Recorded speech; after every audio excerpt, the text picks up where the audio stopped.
समाज के प्रमुख हैं सम्माननीय मंचस्थ अतिथि और इस हिंदू सम्मेलन को सफल बनाने के लिए लगे हुए ऐसे इस समिति के कार्यकर्ता बंधु और इस हिंदू सम्मेलन में अपना गिलहरी योगदान देने के लिए इकट्ठे हुए ऐसे सम्माननीय मातृशक्ति बंधु वर्ग, बहनें, युवा साथी। आज यह हिंदू सम्मेलन बहुत ही प्रासंगिक है।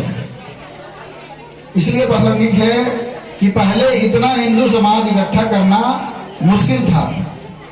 लोग उदाहरण देते थे कि हिंदू समाज को यदि संगठित करना है तो क्या है, जिंदा मेढकों को तोड़ने जैसा है। आप सब जानते हैं किसी को 1 किलो जिंदा मेढक चाहिए, एक तरफ तराजू में 1 किलो कबाब रख दो, दूसरी तरफ उठा के 4 मेढक रखो और 5वां को बीनने के जाओगे तो 4 के 4 उछल के बाहर हो जाएंगे। ऐसे ही हिंदू समाज की स्थिति थी। तो इस हिंदू समाज को संगठित करने का बेड़ा समाज में अनेकानेक महापुरुषों ने उठाया और देखे प्रयास किए, सफल नहीं हुए। लेकिन एक संगठन जिसको बोलते हैं आरएसएस, उसके संस्थापक डॉक्टर हेडगेवार जी ने तय किया कि जो भी हो, जैसा भी हो, हिंदू समाज संगठित होना चाहिए।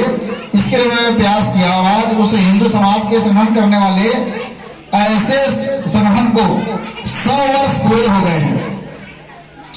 अरे हिंदू समाज का संगठन का काम अभी भी चल रहा है।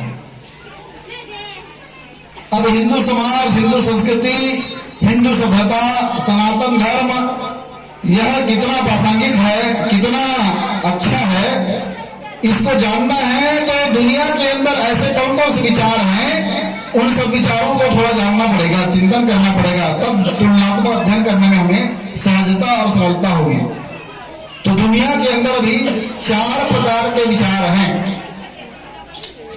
जिन विचारों की दुनिया में भी त्रुटि बोलती है।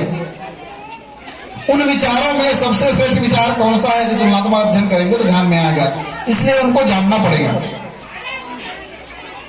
अब ये हिंदुत्व का इतिहास, हिंदू समाज का, हिंदू सभ्यता का, संस्कृति का इतिहास अनादिकाल से है। इसलिए इसको कहते हैं सनातन धर्म।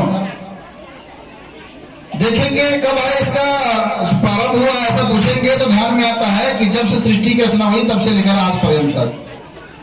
दूसरा धर्म है वह है ईसाई धर्म। उनका एक ही महापुरुष है, एक ही उनका ईश्वर है, जिसको कहते हैं वो ईसा मसीह। एक ही किताब है जिनको बोलते हैं बाइबिल। और वो कहते हैं जो ईसा को नहीं मानता वो ठीक नहीं है, वो पापी है, ऐसा मानते हैं वो लोग।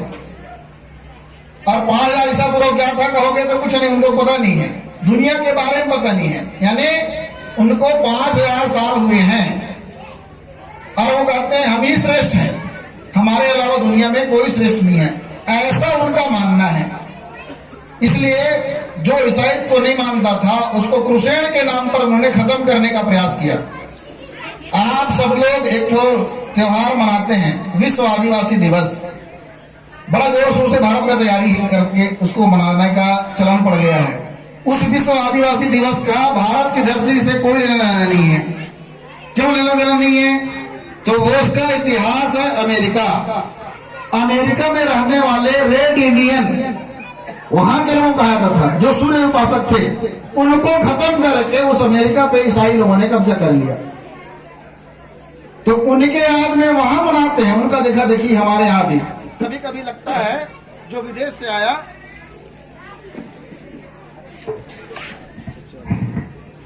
कभी कभी लगता है जो विदेश से आया वो इम्पोर्टेंट है, इसलिए घुमा फिरा के बाहर से आता है तो हम लोग भारत वाले लोग सहज हैं, भोले भाले हैं, सज्जन हैं, तुरंत स्वीकार कर लेते हैं। परंतु उसका हमारे यहां से संबंध कुछ भी नहीं है। और वो लोग क्रूसेड के नाम पे ऐसे कई देशों को मार डाले। जितना दुनिया में नुकसान इस्लाम ने नहीं किया उससे अधिक इसराइलियत ने किया, क्योंकि ये पूतना के रूप है। हम सब जानते हैं भगवान श्री कृष्ण को मारने के लिए कंस ने किसको भेजा? पूतना को।